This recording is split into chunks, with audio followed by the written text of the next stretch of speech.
The NFL is finally back. Week 1 is here, and we've got a full slate on deck. Sunday games, prime time matchups, and plenty of spots to find real value. So let's do a quick recap before we dive into the Week 1 slate. Last night we went 1-2. That puts us at 5 wins and 7 losses on the year, down just over 1.2 units. Still early in the season, and a strong Sunday can flip us right back into the green. Now let's go game by game for Week 1, break down the lines, and find the best value bets on the board. Also, real quick, if you're new here, make sure to subscribe and hit the notification bell. We break down bets, EV plays, analytics, and everything you need to get an edge. Also, what plays are you playing this week? Let me know in the comments below. First, we got the Giants at Commanders. Washington is favored by 6.5. On the money line, the Commanders sit around -400. Giants come back at +300. Over-under set at 45.5. ESPN's Football Power Index makes this closer to Washington -8, giving them about a 69% win chance. Fox Sports model is even stronger, putting Washington at 73% to win. And DataScribe's projection has Washington at -6 with an overlean on 45.5. All three models line up on Washington as the better side. The line has moved heavily in favor of the Commanders, pushing them to a big favorite at 0.8615. This line is inflated based on Washington's strong 2024 season and the general public's perception.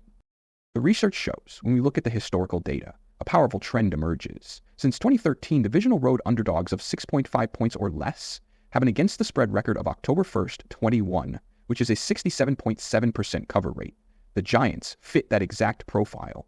The fact that the line is right on that key 6.5 number makes this an even more valuable play. Furthermore, underdogs of 6.5 points or more have an incredible 69.8% cover rate in Week 1 games since 2013. This trend shows that laying big points early in the season, especially in a rivalry game, is rarely a good idea. Giants plus 6.5. This is a very strong bet based on proven historical trends.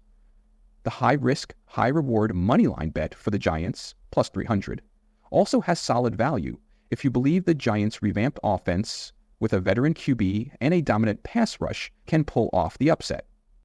On the prop side, Terry McLaurin under 60.5 receiving yards stands out. He missed much of camp, and in 2 games against New York last season, he totaled just 41 yards. The line has even ticked down a point, which shows the market leaning under. Another angle is Tyron Tracy, over 58.5 rushing yards. He was second among rookies in scrimmage yards last season, scored in 4 of 5 road games, and faces a Washington defense that bled rushing production. I checked for any obvious mispricing on Russell Wilson props across the books, but nothing stood out. No fake edges there. So the way this game stacks, lean Commanders with the models, but the strongest EV angles are Giants plus 5.5, McLaurin under his receiving number, and Tracy over his rushing total. My bets for this game are Giants plus the 6.5 points at -120 and under 45.5 points at -115. Next, we have the Buccaneers at the Falcons, Tampa Bay -1.5. Moneyline, Bucks -135, Falcons plus 115. Total, 48.5. The market's telling us this is basically a coin flip. ESPN's Football Power Index gives Tampa a 55% win chance, translating closer to -133. That lines up tight with the Bucks. DraftKings opened Bucks 2.5, but action quickly pulled it down to 1.5, showing real money on Atlanta. Historical edge leans slightly toward the home dog here.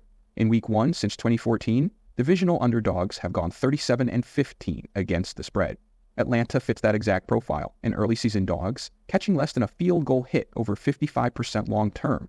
That makes Falcons plus the points a genuine EV angle, with the moneyline sprinkle live at plus 115.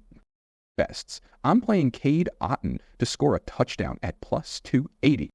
Next, we have the Panthers at the Jaguars. Jacksonville is laying 3 points, total set at 46.5. Moneyline sits Jags around -165, Panthers plus 140. The models lean Jacksonville by about 3.5, which lines up with the market. They also point toward the over, and Jacksonville has cashed overs in 7 of their last 9 at home. Most models line this closer to Jaguars by 3.5 and lean toward the over. Jacksonville's offense has been an over team at home, cashing 7 of their last 9 team totals there. For plays, I'm on Chuba Hubbard, anytime touchdown. Chuba Hubbard over 59.5 rushing yards. And Brenton Strange, anytime touchdown at plus 380, half unit play. All right, next we have the Dolphins at the Colts. Indianapolis is favored by a point, priced at minus 102. Moneyline has Miami at minus 108, Indianapolis at minus 108, total 47.5, the over at minus 105, the under at minus 115. I won't be making any bets here on this game. I don't trust the Colts, and I have low expectations this year for the Dolphins defense, so I'm staying away. Next, the Raiders at Patriots. New England is favored by 2, moneyline sitting Patriots minus 135, Raiders plus 115. Total around 43.5. The line implies a coin flip with a small home edge for New England. Models lead Pats by about a field goal, which matches the spread. Totals are low for a reason. Both teams finished bottom 10 in points per game last season, and each ranked bottom 5 in explosive play rate. For value, home favorites of under a field goal in Week 1 cover at better than 55% historically. That angles toward Patriots, too, is a fair play. On the Raiders side, if you're looking for plus money, plus 115 is close to break even, but you'd want closer to plus 125 for true EV. Raiders at Patriots. I'm on a parlay here. Drake May over 29.5 rushing yards at minus 114, paired with the Patriots money line. So, May ran for over 30 in 3 of his 4 preseason starts, and the Raiders defense gave up the 5th most rushing yards to quarterbacks last year. Add in a conservative game plan for his first start, and his legs should be a real part of the offense. Coupling that with New England at home on the money line gives a solid correlated angle and gives us plus 182 odds at FanDuel. Next, we got the Steelers at the Jets. Pittsburgh is laying 3. Money line is Steelers minus 150, Jets plus 130, and the total is set at 37.5. This game screams low scoring. Both team totals are shaded under. Pittsburgh under 20.5 juiced, New York under 17.5. Models project a grinder in the mid-30s. That makes the full game under 37.5 the strongest angle. My bets for this game that I'll be playing are full game under 37.5. Market is already shaded to the under at the team total level. Next, Justin Fields under 27.5 pass attempts at minus 114 on FanDuel. Scheme expectation is run first. If the Jets' lean ground game plus QB runs, attempts stay capped. Pass attempts can stay capped 100% of the time. Cast deposit on the Nets 10.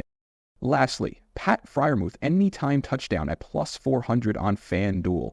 Not safe, but a fairly priced long shot tied to Rodgers' historical tight end usage with red zone correlation. This touchdown might go to John Wallace-Smith, but it's too big of odds for someone who should be a focal point in the offense. Next, Bengals at Browns. Cincinnati's laying 5.5 on the road. Moneyline has the Bengals sitting around minus 245, while the Browns come back at plus 205. Totals locked in at 47.5, so books are expecting points in this one. Cincinnati's defense was one of the weakest against the pass last year, giving up just over 4,000 yards through the air. That sets the stage for Joe Flacco to find success. I'm taking Flacco to throw 3 or more touchdowns at plus 410. It's a high variance play, but the matchup lines up perfectly with how shaky the Bengals secondary was all season. On the other side, Jamar Chase is the scoring engine for Cincinnati. He led the entire league with 17 touchdowns in 2024, and he's lethal in the red zone. About a third of his red zone targets turned into scores. At minus 135 for an anytime touchdown, I still value given his role and history against division opponents. The way I'm playing this, Flacco 3+ touchdowns at plus 410, paired with Jamar Chase anytime touchdown at minus 135. Cardinals at Saints. Arizona rolls in as a 6.5-point favorite. Money line sitting Cardinals minus 285, Saints plus 230. The total's 43.5. Over at minus 108, under minus 112. For me, this one's a pass. I have low expectations for both these teams and don't trust anyone here. Next, 49ers at Seahawks. San Francisco comes in as a small road favorite. The line at FanDuel has the Niners laying 2.5 at minus 110. Moneyline, San Francisco minus 136, Seattle plus 116. Total set at 43.5. My play here is Brock Purdy over 12.5 rushing yards at minus 114. Last year against Seattle, Purdy ran for 19 yards in their matchup in Seattle and 40 yards in the return game in San Francisco. That's nearly 30 rushing yards per game against his defense. For the 2024 season, he averaged just over 25 rushing yards per game, showing his legs are consistently part of the offense. And Seattle's run defense was one of the worst at containing plays outside the tackles, giving up the most yards after contact on those runs. All signs point to Purdy clearing this number. Next, Tennessee Titans at the Denver Broncos. Denver comes in as a heavy favorite, laying 8.5 points. Titans plus 8.5 at minus 115, Broncos minus 8.5 at minus 105. Moneyline, Tennessee plus 350, Denver minus 450. Total set at 42.5, the over priced at minus 104, the under at minus 118. Broncos expected to control this one, but the number is big enough to keep the back door wide open. I'm on two plays here. First, Bo Nix over 210.5 passing yards at minus 114. The Titans secondary gave up over 3,000 passing yards in 2024, and when they're trailing in Denver, the game gets airborne fast. Nix averaged over that more than a couple times last season. Second, Courtland Sutton to score a touchdown at plus 120. He's coming off his best year, over 1,000 yards, 8 TDs, an elite air yard, and end zone target volume. That plus money is a play I won't pass up for Denver's top red zone target. Next we got Lions at Packers. Green Bay is a slight favorite here, laying 2 points at minus 110. Moneyline has the Packers at minus 130, the Lions at plus 110. Total sits at 47.5. Both sides priced even. My first play is Josh Jacobs over 71.5 rushing yards. He averaged more than 78 yards a game last season and cleared this number in 9 of his starts. He's the workhorse of this offense, and if Green Bay wants to control the tempo, they have to lean on him between the tackles. The second play is Jahmyr Gibbs over 22.5 receiving yards. Detroit's star back had 52 catches in each of his first 2 years, but last season he turned those into far more production, jumping from 316 receiving yards to 517. He went for 30 or more receiving yards in each of his final 6 games, including 30 against the Packers in their second meeting. And in that meeting, Gibbs has become one of Jared Goff's favorite safety valves, and I love his chances of being a big target out of the backfield again on Sunday. Next, Texans at Rams. Los Angeles comes in as a 3-point favorite. Moneyline has the Rams at minus 156, the Texans at plus 132. The total is set at 43.5. On paper, this is a clash of styles.